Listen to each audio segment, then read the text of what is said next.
Hello, can you hear me, Uncle? Hút ได้ยินแล้วนะพี่มวด hút chôn mà đấy บานลือปุกบาน ลื โจ อ เลย ลื ปุ อก โจ ลือ เลยปุกบาน ลือเลย บานปุกบาน นั่น บานปุกบาน เนี่ย ถามว่าเป็นยังไงบ้างสุขภาพดีหรือเปล่า គាត់ក្មួយសុំសួរពុកមាថាមិនដែរសុខភាពល្អអត់សុខភាពមិនដែរ អត់អីទេល្អទេសូមអរគុណថ្ងៃអីបុណ្យឪពុកផង សុខภาพแข็งแรงดีครับ โอเคค่ะบอกว่าวันนี้ได้คุยกับพี่มวดเรื่องชายแดนบอกว่าก็เข้าใจตรงกันว่าทั้งท่านฮุนเซนทั้งอิงก็อยากให้2ประเทศสงบสุขค่ะមិញគាត់បានទៅជែកជាមួយខ្ញុំបាទនៅសន្តាគារហើយបានឯកភាពគ្នាដោយអ្វីដែលពុកបានប្រាប់ថាចង់បានសន្តិភាពស្ថិរភាពប្រទេសទាំងពីរពុកបាទบอกว่าไม่อยากให้อังโคไปฟังคนที่เป็นฝั่งตรงข้ามกับเราเพราะว่าพอไปฟังฝั่งตรงข้ามอย่างพวกแม่ทัพภาค2เนี่ยค่ะเป็นคนของฝั่งตรงข้ามหมดเลยซึ่งพอไปฟังงั้นเสร็จก็ไม่อยากให้ท่านรู้สึกไม่ชอบใจหรือโกรธเพราะจริงๆแล้วไม่ใช่ความตั้งใจของเราเลยค่ะគាត់ថាសូមអនុញ្ញាតពីពុកថាពុកកុំឲ្យស្ដាប់សម្ដីមេតបភូមិភាគ2ហ្នឹងក៏វាជាអ្នកដែលប្រឆាំងជាមួយនឹងរដ្ឋាភិបាលថៃដែរវាជាសត្រូវដែរដល់ពុកស្ដាប់វាហើយអញ្ចឹងទៅអាចធ្វើឲ្យអារម្មណ៍ពុកខឹងបាទเพราะตอนนี้ทางนั้นน่ะเขาอยากจะดูเท่เขาก็จะพูดอะไรออกมาที่มันไม่เป็นประโยชน์ต่อประเทศชาติค่ะแต่ว่าจริงๆที่เราต้องการเนี่ยคือต้องการความสงบสุขให้เกิดขึ้นเหมือนตอนก่อนที่จะปะทะกันตรงชายแดนนะคะមេតបភូមិភាគហ្នឹងវានិយាយចង់ឲ្យលយខ្លួនវាចង់នេះសាង rating មកវាហើយទៅធ្វើឲ្យប៉ះពាល់ដល់តំណែងប្រទេសទាំងពីរយ៉ាងធ្ងន់ធ្ងរពុកបាទដែលយើងប្រទេសទាំងពីរគឺចង់បានស្ថិរភាពនិងសន្តិភាពដូចអ្វីមុនព្រឹត្តិការណ៍កើតឡើងពុកបាទบอกว่าให้ท่านฮุนเซนเห็นใจหลานหน่อยเพราะว่าตอนนี้คนในประเทศไทยเขาไล่เราไปเป็นนายกที่เขมรหมดแล้วគាត់ថាគាត់សូមអនុញ្ញាតពុកថាអាណិតក្មួយផងឥឡូវនេះថៃប្រជាជនថៃភាគច្រើនបានដេញហើយដេញក្មួយថាទៅនៅស្រុកខ្មែរទៅព្រោះជានាយករដ្ឋមន្ត្រីខ្មែរពុកបាទบอกว่าจริงๆแล้วถ้าท่านอยากได้อะไรก็ให้ท่านบอกมาได้เลยค่ะเดี๋ยวจะดูจัดการให้អញ្ចឹងបើពុកចង់បានអ្វីពុកអាចមានប្រសាសន៍ទៅគាត់នឹងរៀបចំធ្វើការងារនឹងបន្តជូនពុកតែម្ដងឥឡូវបញ្ហាដែលខាងនេះចង់បានគឺធ្វើម៉េចឲ្យនៅច្រកព្រំដែនទាំងអស់ត្រូវបើកឡើងវិញជាប្រក្រតីអាហ្នឹងគឺថាការចង់បានខាងនេះគឺតែប៉ុណ្ណឹងនឹងជំហានទី1ขั้นตอนที่1อยากให้ชายแดนเปิดปกติเหมือนก่อนเกิดเหตุครับโอเคค่ะตรงกันព្រោះបញ្ហាហ្នឹងដូចគ្នាយល់ដូចគ្នាបញ្ហានេះគឺខាងកម្ពុជាជាអ្នកដើរក្រោយទេតើតែខាងថៃ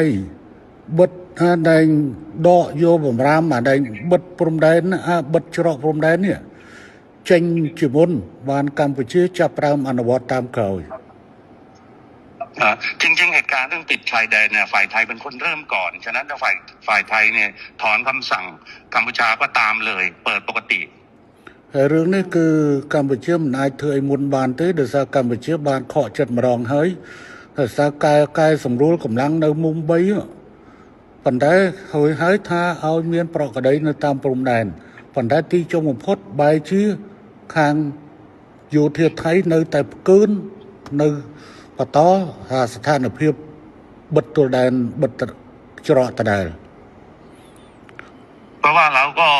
ก็มีความผิดหวังเรื่องหนึ่งแล้วที่การมีปัญหากันที่ชองบกเราก็พยายามตามที่ฝ่ายไทยต้องการแล้วก็การต้องการนี่เราก็บอกว่าโอเคนั้นเราก็ทำตามนะแต่ว่าขอให้สถานการณ์เข้าภาวะปกติแต่ว่าเราถอยแล้วเราถอนแล้วเราปรับกำลังแล้วแต่ฝั่งไทยยังเอาเรื่องด่านเนี่ยมากดดันอีกឥឡូវនេះគឺខាងកម្ពុជាគឺស្នើចេះឲ្យថៃបើកច្រកទាំងអស់ឲ្យបានមុនហើយបន្ទាប់ទៅកម្ពុជាយូរបំផុត5ម៉ោងគឺកម្ពុជាអាចដកបទបញ្ជាទាំងឡាយដែលហាមឃាត់ការដឹកទំនិញផ្លែឈើបន្លែ ចូលកម្ពុជាគឺថានឹងដកបទបញ្ជានឹងចេញ ฉะนั้นท่านสมเด็จอยากให้ท่านนายกช่วยให้ฝั่งไทยเนี่ยถอนเรื่องการปิดด่านถ้าถอนปุ๊บฝ่ายกัมพูชาจะถอนเรื่องการห้ามสินค้าเกษตรนำเข้าอะไรทุกอย่างก็ถอน คือตอนนี้ค่ะ คือ ตอนนี้พี่หวดคือรัฐบาลโดนโจมตีหนักมากนะคะเพราะว่าพอตอนที่ท่านสมเด็จออกมาพูดกับท่านฮุนมาเนตอะที่บอกว่าจะตัดน้ำตัดไฟอะไรเงี้ยค่ะคืออันนั้นต้องขอโทษด้วยเพราะจริงๆอะต่างประเทศอะเขาแค่รายงานขั้นตอนว่าถ้าเกิดเหตุการณ์ต่อไปประเทศไทยจะทำยังไงคือเหมือนอธิบายขั้นตอนให้ฟังไม่ได้บอกว่าจะทำแต่ตอนนี้เหมือนกับเรื่องตัดหนังตัดละครคือทำทุกอย่างหมดแล้วเนี่ยจริงๆน่าจะให้มันโอเคทั้งสองฝ่ายค่ะเหมือนเราต้องพูดพร้อมกันว่าเราตกลงร่วมกันแล้วรัฐบาลคุยร่วมกันแล้วว่าจะเปิดทุกอย่างให้กลับมาเป็นปกติได้เหมือนว่าจะเอาเป็นอิงกับคุณมาเน็ตก็ได้หรือยังไงก็ได้เหมือนกับว่าเราได้คุยร่วมกัน แล้วก็ทั้งสองฝ่ายเนี่ยอยากให้กลับมาเป็นเหตุการณ์ปกติแบบนี้ค่ะมันก็จะโพสใช่ไหมนายกอิงอยากให้โพสใช่ไหมให้นายกโพสว่าผู้นำสองได้คุยกันแล้วอยากให้ใช่จะโพสต์จะยังไงก็ได้แล้วให้ท่านคุณจะแนะนำก็ได้ค่ะ แต่ว่าเหมือนกับว่ามันต้องเป็นการตกลงร่วมกันนะพี่พวดเพราะว่าตอนนี้อิงกำลังโดนหนักมากเลยค่ะก็ถ้าอะไรนั่งสถานการณ์ไทยนั่นติดไฟกลางประเทศให้ขนมจำนวนมุ้ยก็สมัครไปโตปีปุกได้แต่เนี่ยน้องเปียกสงการบอตี้เนี่ยยืนสักกัดเพลิงจากอินเทอร์เน็ตเนาะนั่งคือทางอยู่ที่ยังมีกลุ่มนักตบะไฮการ์ดเชียร์นอเบียนปัญหาจำนวนมุ้ยจำนวนปีจำนวนใบดังนั้นดังยัยถ้าเธอปากป้อนนั้นคือกวาดสมตุกพ่อหรือน้องออดเมียนในขนมกลุ่มนักแต่เธอเบียบนังเตะปัญหาเลยนี่กวาดถักกวาดสมบอปุกฐานนักกวาดพ่อเลยนั่งน้องประเทศคือไฟกวาดเหมือนเต้นกวาดจองเอาปุกหรือก็ปุกนายนอมสำนักจะไปได้โดยจะกอดฐานแล้วเมนรองตัวปีบ้านนี่ยัยเนี่ยให้จะจังเอาเธอสมรู้สกิปก้าเอาบ้านมุ่นแต่มีปฏิกิริยาเนาะเอาปรากฏได้หลังไว้หน่อยได้ซอกปฏิสัมปีปุกบาทปันแต่ข้างในจองบ้านนะจงปันแต่ข้างนอกอัดผมเธอข้างนอกเนี่ยข้างในมันเหมือนเนี่ยบัดตัวแดนเต้ข้างไทยเนี่ยบัดตัวแดนเหตุไอ้บ้านข้างนอกมันเปิดบ้าហើយអត់ចាំបាច់សុំខ្ញុំទេអានឹងកាលណាតើកាលនោះសម្រួលគឺខាងនាយករដ្ឋមន្ត្រីហ៊ុនម៉ាណែតគឺនឹងសម្រួលតាមក្រោយបាទถูกបាទจริงๆเนี่ยท่านเนี่ยเป็นคนที่อยากได้เรื่องเสถียรภาพมากท่านนายกแต่ว่าทหารนี่มันมาปิดด่านก่อนอะไรก่อนนะมันเริ่มต้นก่อนกดดันก่อนฉะนั้นต้องคุยกับทหารพร้อมไหมในการเปิดด่านพร้อมค่ะทั้งนี้ตามหมดทั้งนี้ตามหมดฮะทั้งนี้ตามหมดเลยท่านคือเราเปิดให้ได้อยู่แล้วพี่พวดแต่มันต้องเป็นการบอกว่าเราตกลงร่วมกันว่าเราเปิดไงพี่เพราะถ้าไม่อย่างนั้นนะพออิงยอมหมดไงอิงก็คือจะโดนเพราะว่าคือเพราะตอนนี้มันเลยมาถึงเรื่องก่อนด่าแล้วว่าถ้าวัดสมปุงมวยจ้ะซาแต่เบอร์ซาการในแต่ไทยเปิดไอ้เจ้าอดเบียนทางการแต่จริงเนี้ยนั่นของสังคมไทยนั่งเวียกันเอาไว้แต่ทั้งใส่กระผมเข้ามาโดยไปวิจัยก็ไงก็จังทำยันถ่าหรือเมย์นั่งจับเดิมอยู่ที่ให้ยิงที่ให้บาให้คงนู้นได้ปุกเปย์แต่จำนำมือรำแต่การวิจัยภาษาปุกไอ้เบียบมวยอิงกว่าทากจองตัวดำที่ท่าติเจหาจึงกติเจติดเต๋อให้ปรากฏได้ไปได้ไปแต่ดำพุ่มท้ำติดจริงครับอดเตอขาในอดจอจาเตอขานอกเนี่ยประดมขานอกเนี่ยประกาศไปเนี่ยฮะให้มาเอาจองเลิกจองมุกเลิกมดคลุนให้ดำใบเอาแต่ละเอาขาในอดบานด้วยอดจอจาได้เรื่องนึงคือขานอกตรึกคือมุนตำรองคือขาในอดจอจาดิปันขาในสัญญาท่าขานอกอ่านวัดดอกวัดไปเชียขนมกาบัดตัวแดนให้คือขาในอย่างยู่ประมาณกลอยขยมถึงนี่กัดกวาลขยมกวาดเจ้านะบาท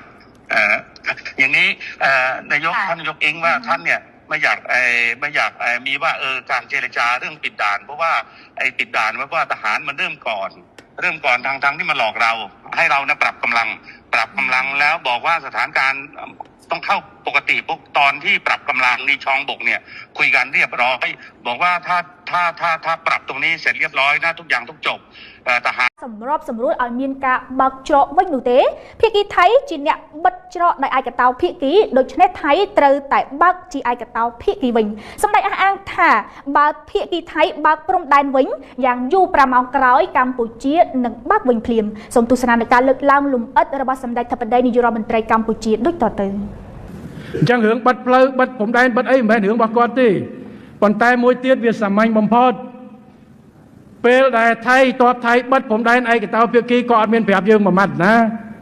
គាត់ធ្វើឯកតោភាគីតើអញ្ចឹងវាស្រួលណាស់បិទឯកតោភាគីបើកវិញឯកតោភាគីទៅវាចប់ហើយបាទកម្ពុជាចាំតែទទួលទេកម្ពុជាគ្មានបំណងធ្វើឲ្យប៉ះពាល់ទៅដល់បងប្អូនដែលរស់នៅតាមបណ្ដោយព្រំដែនគ្មានបំណងធ្វើឲ្យប៉ះពាល់សេដ្ឋកិច្ចសង្គមទំនាក់ទំនងនោះទេប៉ុន្តែនៅសុកគេបិទឥឡូវធ្វើម៉េចបើគេខោកយើងមកកញ្ញហើយមកបបួលអត់ទេហើយកម្ពុជាក៏មិនចង់រករឿងដែរយើងសម្បទានដល់ប៉ុណ្ណេះណាយើងសម្បទានថារឿងនេះទេយើងអត់ចរចាទេប៉ុន្តែបើសិនជាថៃបើកវិញដោយឯកតោភាគីយើងនឹងបើកឡើងវិញដែរ5ម៉ោងក្រោយដើម្បីឲ្យលំហូរនៃទំនិញលំនៃប្រជាជនបានដូចដើមយើងសម្បទានដល់ប៉ុណ្ណេះព្រោះកម្ពុជាមានសិទ្ធិបើកមិនបើកប៉ុន្តែដើម្បីកុំឲ្យប៉ះពាល់ប្រជាពលរដ្ឋប៉ុន្តែបើហៅមកអង្គុយគ្នាដើម្បីចរចាបើកអត់ទេថៃបិទមុនបើកមុនទៅចប់ហើយអាហ្នឹងរឿងតែប៉ុណ្្នឹងតាបាទអាហ្នឹងសូមបញ្ជូនឲ្យខ្ញុំបានបញ្ជូនសារនេះទៅទស្សនិកជនផុតអសានវត្ត24ម៉ោងនៅថ្ងៃទី17ខែមិថុនានេះកម្ពុជាសម្រេចបិទការនាំចូលបន្លែផ្លែឈើពីថៃតាមច្រកព្រំដែនទាំងអស់កញ្ញាស៊ូលីនឹងរាយការណ៍លម្អិតលើរឿងនេះកម្ពុជាបិទការនាំចូលបន្លែផ្លែឈើពីថៃតាមព្រំដែនទាំងអស់ការបិទនេះធ្វើឡើងក្រោយពីកម្ពុជាបានទុកឱកាសឲ្យភាគីកងទ័ពថៃ24ម៉ោងដើម្បីបើកទ្វារព្រំដែនឡើងវិញបន្ទាប់ពីថៃបិទមុនដោយចិត្តឯងមិនជឿដំណឹងមកជាមុននេះបើតាមអគ្គនាយកអន្តរប្រវេសន៍ឧត្តមសេនីយ៍ឯកសុកវាសនាប្រាប់ក្រុមអ្នកសារព័ត៌មាននៅម៉ោងជាង11ព្រឹកថ្ងៃអង្គារទី17ខែមិថុនានេះតាមលោកសុកវាសនាក៏ត្រឹមពេលនេះតាមច្រកទ្វារព្រំដែនទាំងអស់របស់កម្ពុជាគឺបានបិទចោលទាំងស្រុងនៅការនាំចូលបន្លែនិងផ្លែឈើគ្រប់ប្រភេទពីប្រទេសថៃមិនឲ្យចូលប្រទេសកម្ពុជាឡើយបើតាមសម្ដេចតេជោហ៊ុនសែនកម្ពុជាត្រូវបិទមិនឲ្យនាំចូលបន្លែផ្លែឈើពីប្រទេសថៃចូលមកកម្ពុជាតាំងតែពីថ្ងៃម្សិលមិញទី16ខែមិថុនាមកម្លេះប៉ុន្តែដោយសារនាយករដ្ឋមន្ត្រីថៃផែថងថាស៊ីណាវត្រាស្នើមកកាន់សម្ដេចធិបតីហ៊ុនម៉ាណែតនាយករដ្ឋមន្ត្រីកម្ពុជានិងសម្ដេចតេជោផ្ទាល់ទើបកម្ពុជាបានទុកឱកាសឲ្យថៃចំនួន24ម៉ោងឲ្យកងទ័ពថៃបើកទ្វារព្រំដែនតាមការកំណត់ឡើងវិញព្រោះភាគីកងទ័ពថៃជាអ្នកបិទព្រំដែនមុនសូមរំលឹកជាថ្មីថាបន្ទាប់ពីកងទ័ពថៃបើកការវិប្រហារនិងលើទីតាំងឈរជើងរបស់កងទ័ពកម្ពុជាបណ្ដាលឲ្យកងទ័ពកម្ពុជាបាត់បង់ជីវិតស្ថានភាពព្រំដែនប្រទេសទាំងពីរបានឡើងកម្ដៅជាបន្តបន្ទាប់សម្ដេចតេជោហ៊ុនសែននិងសម្ដេចធិបតីហ៊ុនម៉ាណែតបានព្យាយាមអំពាវនាវនិងហាមឃាត់ពលរដ្ឋកម្ពុជាកុំឲ្យបញ្ឆេះស្ថានភាពព្រំដែនឲ្យរាលដាលប៉ះពាល់ដល់កិច្ចសហប្រតិបត្តិការផ្សេងៗទៀតរាប់ទាំងពាណិជ្ជកម្មជាដើមប៉ុន្តែកងទ័ពថៃបានបិទទ្វារព្រំដែនដោយចិត្តឯងមិនជូនដំណឹងមកកម្ពុជាជាមុនឡើយចំណែកមន្ត្រីជាន់ខ្ពស់ថៃបានគម្រាមកាត់ផ្តាច់អគ្គិសនីនិងអ៊ីនធឺណិតឈប់ផ្គត់ផ្គង់ឲ្យកម្ពុជាប្រើប្រាស់ជាការឆ្លើយតបកម្ពុជាបានពន្យាម៉ោងបើកទ្វារព្រំដែននិងកាត់ផ្តាច់ឈប់ប្រើប្រាស់អ៊ីនធឺណិតពីប្រទេសថៃវិធានការឆ្លើយតបរបស់កម្ពុជាត្រូវបាននាយករដ្ឋមន្ត្រីថៃថាកម្ពុជាយល់ច្រឡំចំពោះព័ត៌មាននេះប៉ុន្តែសម្ដេចតេជោហ៊ុនសែនបញ្ជាក់ពីវិមានប្រសិទ្ធភាពថាកម្ពុជាមិនបានយល់ច្រឡំលើរឿងនេះឡើយបន្ថែមពីនេះភាគីថៃបានហៅចរចាបើកព្រំដែនឡើងវិញប៉ុន្តែជំហររបស់កម្ពុជាគឺកងទ័ពថៃជាអ្នកបិទទ្វារព្រំដែនមុនដូច្នេះថៃត្រូវតែបើកមុនដូចគ្នាកម្ពុជាមិនចូលទៅចរចាជាមួយថៃឡើយទស្សនិកជនពាក់ព័ន្ធទៅនឹងការបិទច្រកព្រំដែនទាំងអស់លើការនាំចូលបន្លែផ្លែឈើពីប្រទេសថៃអ្នកនាំពាក្យរងក្រសួងមហាផ្ទៃលោកទូចសុខៈបានគូបញ្ជាក់ថានេះមិនមែនជាការប្រកាសសង្គ្រាមជាមួយថៃនោះទេគឺជាសិទ្ធិអត្តនោម័តរបស់កម្ពុជាស្របតាមច្បាប់អន្តរជាតិប៉ុណ្ណោះព្រោះយោធាថៃគឺជាអ្នកបិទច្រកព្រំដែនមុនសូមទស្សនានៅការលើកឡើងលំអិតរបស់លោកទូចសុខៈអ្នកនាំពាក្យរងក្រសួងមហាផ្ទៃដូចតទៅក៏សូមបញ្ជាក់ជូនដែរថាការបិទច្រករបស់កម្ពុជាតាមបន្ទាត់ព្រំដែននេះមិនមែនជាការប្រកាសសង្គ្រាមចង់យកថៃធ្វើជាសត្រូវទេគឺជាសិទ្ធិអត្តនោម័តរបស់កម្ពុជាស្របតាមច្បាប់អន្តរជាតិក្នុងនាមជារដ្ឋអធិបតេយ្យនិងរដ្ឋឯករាជ្យពីព្រោះអ្វីគឺចាប់ផ្ដើមដោយភាគីថៃមុនតែប៉ុណ្ណោះឯងជាពិសេសគឺភាគីខាងយោធារបស់ថៃបាទអញ្ចឹងទេគឺការដោះស្រាយផ្ទៃក្នុងរបស់ខ្លួនគឺឲ្យបានស្រួលបួលទៅបាទហើយជជែកគ្នាផ្ទៃក្នុងរបស់ខ្លួនឲ្យត្រូវរើគ្នាទៅបាទភាគីកម្ពុជាគឺចាំតែដើរតាមក្រោយនៃភាគីថៃប៉ុណ្ណោះឯងគឺមិនមានចេតនាណាមួយធ្វើឲ្យមានអរិភាពរវាងគ្នានឹងគ្នាក្នុងនាមជាអ្នកជិតខាងនោះទេជាពិសេសក្នុងនាមសមាជិកអាស៊ានដូចគ្នានិងក្នុងនាមសមាជិកអង្គការសហប្រជាជាតិដូចគ្នាប៉ុន្តែកម្ពុជាយើងគឺថារក្សាជំហរបាទការពារអ្នកអធិបតេយ្យរបស់ជាតិ បាទឯករាជ្យរបស់ជាតិបូរណភាពទឹកដីរបស់ជាតិកិត្តិយសរបស់ជាតិលើឆាកអន្តរជាតិដែលច្បាប់អន្តរជាតិផ្ដល់ឲ្យមិនអាចឲ្យនៅបណ្ដាប្រទេសណាមួយចេះតែបំពានគ្រប់ទម្រង់បានជាដាច់ខាតប៉ុន្តែយើងចង់បាននៅសន្តិភាពមួយដែលយើងមិនចង់បានសង្គ្រាមរវាងគ្នានឹងគ្នាជាដាច់ខាតបាទជាការពិតហើយគឺច្រកព្រំដែនរបស់កម្ពុជាយើងដែលជាប់នឹងព្រំដែនរបស់ថៃគឺដែលបានសម្រេចបិទហើយតាមគោលការណ៍ណែនាំដ៏ខ្ពង់ខ្ពស់របស់សម្ដេចប្រមុខរាជរដ្ឋាភិបាលកម្ពុជាហើយដែលក្រសួងមហាផ្ទៃគឺមានអគ្គនាយកដ្ឋានអន្តរប្រវេសន៍ជាប្រតិបត្តិការគ្រប់គ្រងទៅតាមច្រកនីមួយៗនោះក៏ប៉ុន្តែសូមបញ្ជាក់ជូនថាការបិទនេះគឺបិទតែในការដឹកជញ្ជូនបន្លែផ្កាផ្លែឈើឧបករណ៍សម្ភារៈប្រើប្រាស់ពីប្រទេសថៃដែលមួយថ្ងៃរាប់រយឡានចូលមកទឹកដីកម្ពុជានិងច្រកខ្លះគឺចូលទៅកាន់ប្រទេសទី3ជាដើមនោះឯងបាទចំពោះបងប្អូនប្រជាពលរដ្ឋបាទចិញ្ចូលគឺនៅបន្តនៃអនុញ្ញាតឲ្យចិញ្ចូលធម្មតាហើយរងចាំស្ថានភាពចំពោះមុខណាមួយទៀតមានការប្រែប្រួលតាមសភាពជាក់ស្ដែងហើយយើងឃើញថាបងប្អូនប្រជាពលរដ្ឋខ្មែរយើងដែលធ្វើការនៅឯប្រទេសថៃគឺបានបន្តចេញពីប្រទេសថៃចូលមកទឹកដីកម្ពុជាជារៀងរាល់ថ្ងៃដែលជាមធ្យមចន្លោះពី800រហូតទៅដល់1000ជាដើមបាទនេះគឺជាការអនុវត្តការប្រតិបត្តិការគោរពទៅតាមការអំពាវនាវរបស់អធិដឹកនាំកម្ពុជារបស់យើងហើយដែលបង្ហាញអំពីគេហៅថាសាមគ្គីភាពជាធ្លុងមួយរបស់នៃកម្ពុជាយើងផងដែរបាទជាការគ្រប់គ្រងដ៏សម្បើមមួយដល់នៃរដ្ឋាភិបាលទាំងមូលដល់កម្ពុជាយើងទាំងមូលបាទបន្តតាមដានព័ត៌មានជាតិជាបន្តទៀតទស្សនិកជនអ្នកនាំពាក្យគណៈបកប្រជាជនកម្ពុជាព្រមមានអ្នកនាំពាក្យក្រសួងការបរទេសថៃឲ្យចេះប្រយ័ត្នសម្ដីមុននឹងបើកមាត់និយាយប៉ះកម្ពុជានរ៉ាត់នឹងរាយការណ៍លម្អិតលើរឿងនេះលោកជាធិរិទ្ធអ្នកនាំពាក្យសម្ដេចតេជោហ៊ុនសែនចាត់ទុកអ្នកនាំពាក្យក្រសួងការបរទេសថៃនីកូដេកបាឡានកូរ៉ាជាមនុស្សដែលមិនចេះអៀនខ្មាស់មានមាត់ចេះតែនិយាយដោយមិនឆ្លងកាត់ការគិតប្រទេសខ្លួនឯងជាអ្នកបង្កបញ្ហាតែព្យាយាមទាញនិងទម្លាក់កំហុសឲ្យកម្ពុជាអ្នកនាំពាក្យរបស់សម្ដេចតេជោហ៊ុនសែនចាត់ទុកដូចនេះបន្ទាប់ពីកាលពីម្សិលមិញសម្ដេចតេជោហ៊ុនសែនបានប្រមានបិទការនាំចូលផ្លែឈើពីប្រទេសថៃចូលមកកម្ពុជាហើយត្រូវបានអ្នកនាំពាក្យក្រសួងការបរទេសថៃនិយាយថាអ្នកចិត្តខាងល្អមិនគួរធ្វើបែបនេះទេលោកជាធិរិទ្ធអ្នកនាំពាក្យសម្ដេចតេជោហ៊ុនសែនចាត់ទុកអ្នកនាំពាក្យក្រសួងការបរទេសថៃដូចនេះ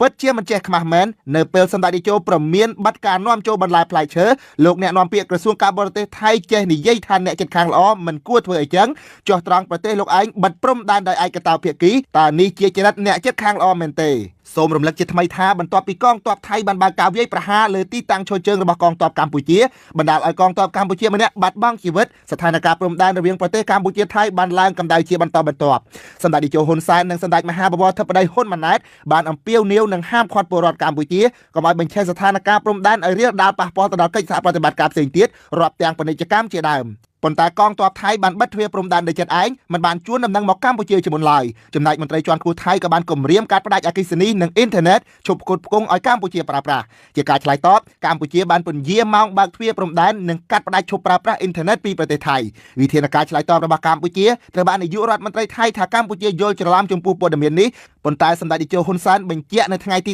16ខែមិថុនាថាកម្ពុជាមិនបានយល់ច្រឡំលើរឿងនេះឡើយបន្ថែមពីនេះភាគីថៃបានហៅកម្ពុជាចរចាបើកព្រំដែនឡើងវិញប៉ុន្តែចំហរបស់កម្ពុជាគឺកងទ័ពថៃជាអ្នកបិទទ្វារព្រំដែនមុនដូច្នេះកងទ័ពថៃត្រូវតែបើកមុនដូចគ្នាកម្ពុជាមិនចូលទៅចរចាជាមួយថៃឡើយជុំវិញករណីកងទ័ពថៃបិទទ្វារព្រំដែនមុនតែហៅកម្ពុជាទៅចរចាសម្ដេចតេជោហ៊ុនសែនបានប្រាប់ទៅយោធាថៃថា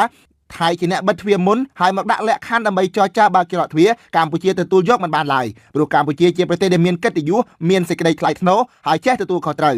ទង្វើបិទព្រំដែនហើយហៅកម្ពុជាទៅចរចាឡើងវិញរបស់ថៃត្រូវបានអ្នកនាំពាក្យរបស់សម្ដេចតេជោលោកជាធិរិទ្ធចាត់ទុកថាថៃកំពុងលេងខ្សែលើមិនចេះទទួលខុសត្រូវចំពោះទង្វើរបស់ខ្លួនហើយនាំកម្ពុជាទៅអាប់កិត្តិយសដោយខ្លួនកម្ពុជាទទួលយកមិនបានដាច់ខាតលោកជាធិរិទ្ធសង្កត់ធ្ងន់ទៅកាន់អ្នកនាំពាក្យក្រសួងការបរទេសថៃដូចនេះចេះបើកមាត់ទៅរួចបិទព្រំដែនខ្លួនឯងហើយចង់ឲ្យគេចរចាខ្លាចអន់ហើយចង់លេងការទូតខ្សែលើគេទៀតខ្ញុំសូមបញ្ជាក់ចំហរបស់សម្ដេចតេជោប្រធានបកកាន់អំណាចជាថ្មីថាបិទខ្លួនឯងត្រូវបើកខ្លួនឯងថ្ងៃមុនប្រមានផ្ដាច់ភ្លើងលើសម្ដងហើយនៅមិនចេះប្រយ័ត្នសម្ដី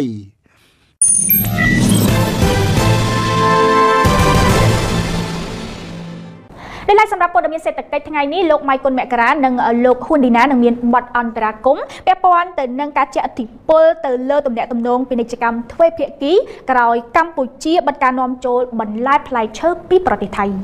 សូមគោរពជម្រាបសួរលោកស្រីនិងប្រិយមិត្តទាំងអស់ដែលកំពុងតែទស្សនាការផ្សាយរបស់សារព័ត៌មានកម្ពុជាថ្មីខ្ញុំបាទហ៊ុនណាសូមស្វាគមន៍មកកាន់កម្មវិធីសេដ្ឋកិច្ចថ្ងៃនេះឬក៏ Economic Today ថ្ងៃនេះយើងនឹងមានបទអន្តរាគមន៍ពិសេសដែលនឹងលើកឡើងអំពីបញ្ហាពាក់ព័ន្ធជាមួយនឹងការបិទបន្លែនិងផ្លែឈើថៃរបស់ភាគីកម្ពុជាបន្ទាប់ពីកម្ពុជាបានដាក់អសន្នវត្ត24ម៉ោងទៅកាន់កងទ័ពថៃឲ្យបើកដំណើរការច្រកព្រំដែនដែលខ្លួនបាន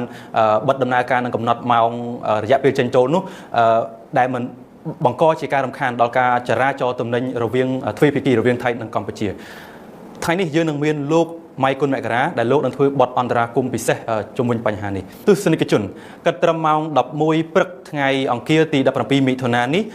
ការបិទបន្លែផ្លែឈើពីថៃបានចូលជាធរមានហើយនេះបើយោងតាមអគ្គនាយកដ្ឋានអន្តរប្រវេសន៍កម្ពុជាយើងមើលពីបញ្ហានេះខ្ញុំនឹងចាប់ផ្ដើមចោទសួរទៅកាន់លោកមករាតែម្ដងថាតើការបិទបន្លែផ្លែឈើរបស់នាំចូលពីថៃរបស់កម្ពុជានៅពេលនេះនឹងបង្កជាផលប៉ះពាល់បែបណាទៅលើឧស្សាហកម្មផ្លែឈើថៃហើយតើវាមានទំហំឬកម្រិតនៃការផលប៉ះពាល់នោះកម្រិតណាហើយបើសិនជាយើងងាកមើលពីភាគីកម្ពុជាវិញថាតើការបិទនេះនឹងមានផលប៉ះពាល់យ៉ាងណាទៅលើការផ្គត់ផ្គង់ផ្លែឈើនិងបន្លែនៅក្នុងស្រុកកម្ពុជាបាទអរគុណច្រើនឌីណាដោយតាមការគ្រោងទុកដែលរដ្ឋាភិបាលកម្ពុជាយើងបានដាក់អសន្នវត្ត24ម៉ោងទៅខាងភាគីថៃក្នុងការបើកច្រកដែលខ្លួនបានបិទដល់ឯកតោភាគីឡើងវិញគឺនៅត្រឹមម៉ោង11ព្រឹកមិញនេះគឺកម្ពុជាបានធ្វើការផ្អាកការនាំចូលនៅផលិតផលផ្លែឈើនិងបន្លែពីប្រទេសថៃសំណួរសួរថាតើការខាត់បងពីភាគីថៃពីការបិទបន្លែផ្លែឈើនេះប៉ុន្មានសម្រាប់ខ្ញុំវាហាក់ដូចជាលឿនពេកក្នុងការកណនាឲ្យចេញជាតួលេខជាក់ស្ដែងក៏ប៉ុន្តែបើសិនជាយើងក្រឡេកទៅមើលការដោះដូរពាណិជ្ជកម្មទ្វេភាគីក្នុងរយៈពេល5ខែដើមឆ្នាំនេះគឺឃើញថាប្រទេសទាំងពីរបានធ្វើការផ្លាស់ប្ដូរទំនិញនាំចេញនាំចូលមានទឹកប្រាក់រហូតទៅដល់1កដសញ្ញា88,000 លានដុល្លារដែលក្នុងនោះខាងភាគីថៃបានធ្វើការនាំចេញទំនិញមកកាន់ទីផ្សារកម្ពុជាយើងមានទឹកប្រាក់រហូតទៅដល់1កដសញ្ញា48,000 លានដុល្លារចំណែកឯកម្ពុជាបានធ្វើការនាំចេញទៅកាន់ប្រទេសថៃតែជាង390 លានដុល្លារតែប៉ុណ្ណោះការនេះឆ្លុះបញ្ចាំងឲ្យឃើញថាកម្ពុជាបានទទួលរងនៅអនុភាពពាណិជ្ជកម្មឬ trade deficit រហូតដល់ជាង 1,000 លានដុល្លារសំណួរសួរថាតើការខាត់បងកម្រិតណាដែលថៃអាចនឹងប្រឈមជាការពិតណាស់ថៃអាចខាត់បងច្រើនពាក់ព័ន្ធទៅនឹងទំនិញពីរប្រភេទបន្លែផ្លែឈើនេះមកកាន់ទីផ្សារកម្ពុជាមួយវិញទៀតបើយោងទៅតាមការចុះផ្សាយថ្មីពីប្រទេសវៀតណាមក៏បានបង្ហាញឲ្យឃើញផងដែរថាប្រទេសថៃមិនត្រឹមតែនាំបន្លែផ្លែឈើមកផ្គត់ផ្គង់ប្រជាជាតិកម្ពុជាយើងប៉ុណ្ណោះទេថៃបានប្រើប្រាស់ប្រទេសកម្ពុជាដើម្បីធ្វើការនាំចេញទៅកាន់ប្រទេសទី3គឺប្រទេសវៀតណាមការនេះបង្ហាញឃើញថាការនាំចេញបន្លែផ្លែឈើតាមកម្ពុជាឆ្លងទៅប្រទេសវៀតណាមគឺបានសម្រាប់បន្ទុកចំណាយលើការដឹកជញ្ជូនរហូតដល់ចន្លោះពី20ទៅ 30% ចង់មិនចង់ថាតើការសម្រេចដែលឯកតោភាគីរបស់ខាងភាគីថៃដែលមិនបានអនុវត្តទៅតាមការដាក់ចេញនៅអសន្នវត្តពីរដ្ឋាភិបាលកម្ពុជាកាលពីម្សិលមិញនេះតើថៃនឹងខាត់បងដល់កម្រិតណាគឺយើងមិនអាចធ្វើការគិតចេញជាទូរលេខជាក់ស្ដែងនៅពេលនេះឡើយមួយវិញទៀតលោកឌីណាអាចចោទសួរថាហេតុអ្វីបានជារាជរដ្ឋាភិបាលកម្ពុជាយើងសម្រេចធ្វើការបិទនៅការនាំចូលបន្លែផ្លែឈើតែពីមុខនេះគឺជាផែនការឬក៏ចំណុចយុទ្ធសាស្ត្រមួយដែលរាជរដ្ឋាភិបាលបានគុនគូជាយូរណាស់មកហើយហេតុអ្វីយើងត្រូវដឹងថាកម្ពុជាក៏ជាប្រទេសផលិតបន្លែផ្លែឈើផងដែរមួយវិញទៀតការបិទច្រកពីប្រទេសថៃលើការនាំចូលបន្លែផ្លែឈើនេះមិនមែនជាចំណុចចុងក្រោយរបស់កម្ពុជាទេកម្ពុជាក៏មានច្រកព្រំដែនផ្សេងៗទៀតជាមួយប្រទេសជិតខាងដូចជាប្រទេសវៀតណាមដែលជាច្រកមួយដ៏សំខាន់ក្នុងការនាំចូលនៅបន្លែផ្លែឈើមកផ្គត់ផ្គង់នៅក្នុងស្រុកផងដែរចំណុចដែលសំខាន់មួយទៀតយើងឃើញថាខេត្ត7អាចនឹងទទួលរងផលរំខានខ្លះក្នុងរយៈពេលខ្លីពីការបិទការនាំចូលបន្លែផ្លែឈើក៏ប៉ុន្តែយើងសម្លឹងទៅមើលថាតើបណ្ដាខេត្តដែលនៅក្បែរនៃខេត្ត7ទាំងនោះក៏អាចមានលទ្ធភាពក្នុងការផ្គត់ផ្គង់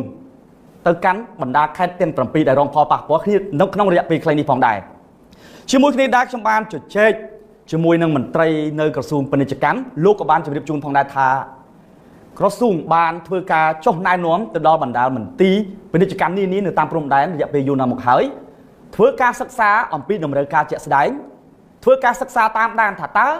ខេត្តដែលជាប់ព្រំដែនជាមួយនឹងប្រទេសថៃនឹងមានការខ្វះខាតទៅលើបន្លែផ្លែឈើក្នុងកម្រិតណា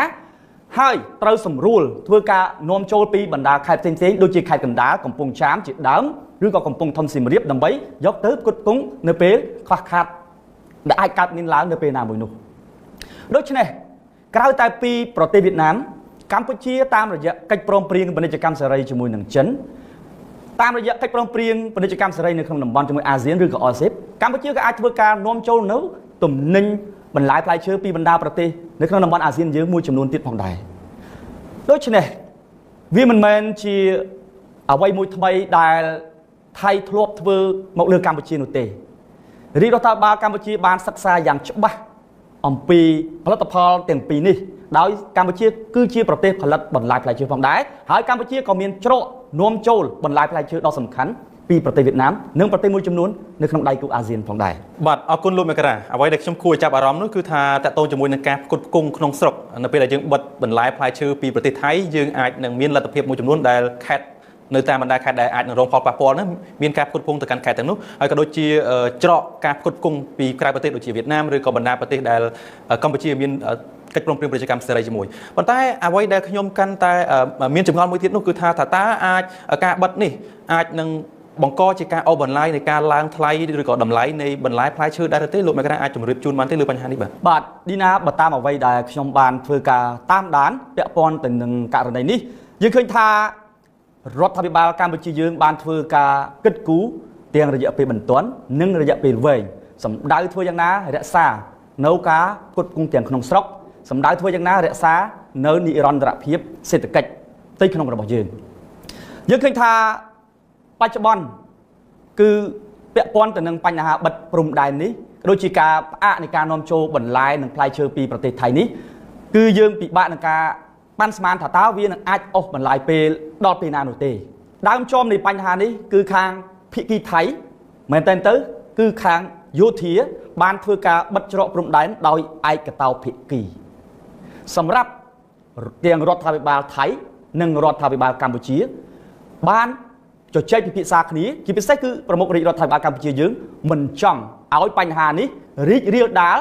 មកដល់ផ្នែកសេដ្ឋកិច្ចរវាងប្រទេសទាំងពីរនោះទេជាពិសេសគឺការដោះដូរទំនិញរវាងប្រទេសទាំងពីរដូច្នេះការឆ្លើយតបពីសំណាក់រាជរដ្ឋាភិបាលកម្ពុជាគ្រាន់តែបង្ហាញអំពីការរក្សាបាននៅស្ថិរភាពផ្ទៃក្នុងការបង្ហាញនៅអធិបតេយ្យភាពឯករាជ្យភាពរបស់កម្ពុជាមិនចង់អនុវត្តនៅបញ្ហាដែលរំខានទៅដល់ការដោះដូរពាណិជ្ជកម្មរវាងប្រទេសភូមិផងរបងជាមួយគ្នានោះទេយើងឃើញថាកន្លងមកនេះថ្នាក់ដឹកនាំនៃប្រទេសទាំងពីរបានធ្វើការបដិញ្ញាថានឹងបង្កើនការដោះដូរពាណិជ្ជកម្មឲ្យឈានដល់ 15,000 លាននៅឆ្នាំ2025ខាងមុខនេះដូច្នេះអ្វីដែលក្រមជ្រុលនិយមថៃជាពិសេសខាងយោធាថៃដែលកំពុងតែអនុវត្តនោះវាបានបង្ហាញឲ្យឃើញច្បាស់ថារដ្ឋាភិបាលថៃកំពុងតែប្រឈមនៅការគ្រប់គ្រងផ្ទៃក្នុងរបស់ខ្លួនការនេះហើយគឺយើងពិបាកក្នុងការធ្វើការសន្និដ្ឋានថាវាអាចអូសបន្លាយពេលដល់កម្រិតណានោះបាទអរគុណច្រើនលោកមករាសម្រាប់ចម្លើយពាក់ព័ន្ធជាមួយនឹងដំណោះស្រាយរយៈពេលខ្លីនិងរយៈពេលវែងទៅលើផលប៉ះពាល់ដែលអាចនឹងកើតមានឡើងពីការបិទបន្លែផ្លែឈើរបស់ថៃពីថៃរបស់ភាគីកម្ពុជាសំណួរបន្ទាប់របស់ខ្ញុំនោះខ្ញុំចង់ដឹងថាតើការបិទបន្លែផ្លែឈើរបស់កម្ពុជាពីនាំចូលពីថៃនេះតើអាចនឹងមានផលប៉ះពាល់អវិជ្ជមានបែបណាទៅលើកិច្ចព្រមព្រៀងពាណិជ្ជកម្មសេរីពហុភាគីឬក៏ទ្វេភាគីជាពិសេសកិច្ចព្រមព្រៀងពាណិជ្ជកម្មដែលកម្ពុជាមាននៅក្នុងរង្វង់នៃប្រទេសតាមបណ្ដាអាស៊ានក៏ដូចជាពហុភាគីផ្សេងៗទៀតហើយសំណួរមួយទៀតនោះគឺថាតើការបិទនៃការនាំចូលបន្លែផ្លែឈើរបស់កម្ពុជានេះអាចនឹងមានផលប៉ះពាល់ដោយប្រយោជន៍បែបណាទេទៅលើការនាំចេញបន្លែផ្លែឈើរបស់កម្ពុជាទៅថៃជាពិសេសថាអាចបង្កជាវិធានការសងសឹកឆ្លើយតបយ៉ាងណាដែរទេពីភាគីរដ្ឋាភិបាលរបស់ប្រទេសថៃបាទឌីណាចំណាត់ការរបស់កម្ពុជាគឺជាចំណាត់ការអាសន្នមួយបន្ទាន់មួយដែលភាគីថៃបានធ្វើការបិទច្រកទ្វារព្រំដែនដោយឯកតោភាគីមុនកម្ពុជាជារដ្ឋអធិបតេយ្យរដ្ឋឯករាជ្យកម្ពុជាចង់បាននៅការអភិវឌ្ឍនៅព្រំដែនដែលមានសន្តិភាពព្រំដែនដែលមានការអភិវឌ្ឍព្រំដែនដែលមានការដោះដូរទំនិញរវាងប្រទេសភូមិផងរបងជាមួយគ្នាជាពិសេសការបង្កើតនៅសេដ្ឋកិច្ចគ្រួសាររវាងប្រជាជននិងប្រជាជនមែនតើទៅចំណាត់ការរបស់កម្ពុជាជាការពិតការឆ្លើយតបទៅវិញទៅមករវាងកម្ពុជានិងថៃជាការបន្ទុចបង្អាក់ទៅលើការអនុវត្តនៅកិច្ចព្រមព្រៀងពាណិជ្ជកម្មទាំងក្នុងតំបន់ ក៏ដូចជាក្នុងនាមជាប្រទេសសមាជិកអង្គការពាណិជ្ជកម្មពិភពលោកឬយើងហៅកាត់ថា WTO ក៏ប៉ុន្តែការឆ្លើយតបរបស់កម្ពុជាគឺជាការឆ្លើយតបក្នុងគ្រាអាសន្នមួយតែមានភាពចាំបាច់សម្រាប់រដ្ឋអធិបតេយ្យជាការពិតណាស់យើងរំពឹងថាបញ្ហាប្រឈមមុខដាក់គ្នាការផ្អាកការនាំចូលទំនិញនានាវាអាចនឹងមិនអូសបន្លាយពេលនៅរយៈពេលយូរណាស់នោះទេខ្ញុំរំពឹងថារាជរដ្ឋាភិបាលនៃប្រទេសទាំងពីរនឹងព្យាយាមដោះស្រាយឬក៏ស្វែងរកដំណោះស្រាយណាមួយដើម្បីបញ្ជៀសនៅហានិភ័យនានាជាពិសេសពាក់ព័ន្ធទៅនឹងការតាំងចិត្តនៃការជំរុញការដោះដូរពាណិជ្ជកម្មនៅតាមព្រំដែនក៏ដូចជាលក្ខណៈទ្វេភាគីតាមអ្វីដែលខ្ញុំបានអង្កេតគឺប្រទេសកម្ពុជាជាពិសេសគឺរាជរដ្ឋាភិបាលកម្ពុជាបានគិតគូរអស់រយៈពេលជាយូរណាស់មកហើយក្នុងការរៀបចំនៅយុទ្ធសាស្ត្រពាណិជ្ជកម្មទាំងរយៈពេលខ្លីមធ្យមនិងរយៈពេលវែងដើម្បីកសាងនៅភាពធន់នៃសេដ្ឋកិច្ចរបស់ខ្លួនតាមរយៈការពង្រីកនៅការធ្វើពិពិធកម្មការនាំចេញការពង្រឹងផ្ទៃក្នុងផ្នែកផលិតកម្មជាដើមដូច្នេះក្នុងករណីដែលឬយើងអាចគិតម្យ៉ាងទៀតថាក្នុងសារណារយោអាក្រក់ណាមួយដែលអូសបន្លាយពេលវែងចង់មិនចង់ប្រទេសទាំងពីរអាចនឹងទទួលរងផលប៉ះពាល់នៃការដោះដូរពាណិជ្ជកម្មហើយផែនការនៃការ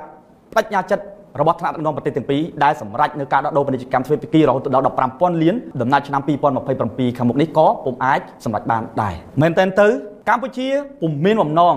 ក្នុងការបាត់បង់ដៃគូពាណិជ្ជកម្មជាមួយប្រទេសណាមួយនោះទេបើទោះបីជាបច្ចុប្បន្ន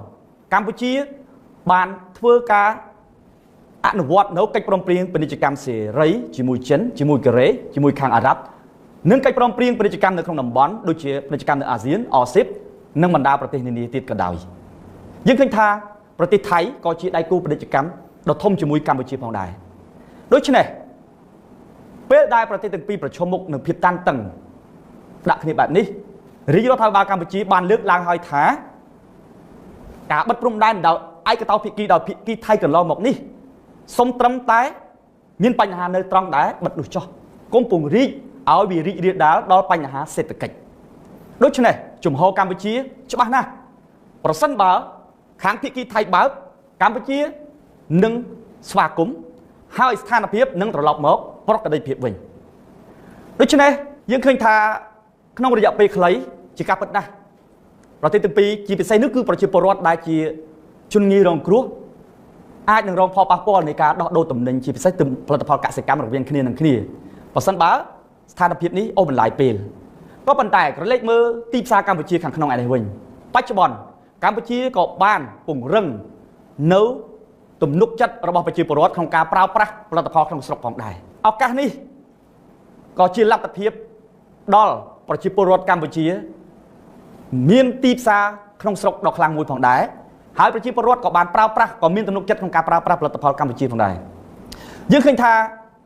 ប្រជាពលរដ្ឋនៅតាមជីដែនជាប់នឹងប្រទេសថៃគាត់អាចមានលទ្ធភាពដូចជាឈ្មួញរបស់យើងក្នុងស្រុកនឹងអាចប្រមូលទិញនៅកសិផលទាំងអនបានដែលប្រជាពលរដ្ឋយើងនៅតាមព្រំដែនថៃដែលផលិតបានក្នុងរយៈពេលណាមួយនោះដូច្នេះសំណួរសួរថាតើអាចរងផលប៉ះពាល់ទេក្នុងរយៈពេលនេះជាការពិតប្រទេសទាំងពីរនឹងរងផលប៉ះពាល់ជាពិសេសគឺប្រជាពលរដ្ឋហើយយើងសង្ឃឹមថា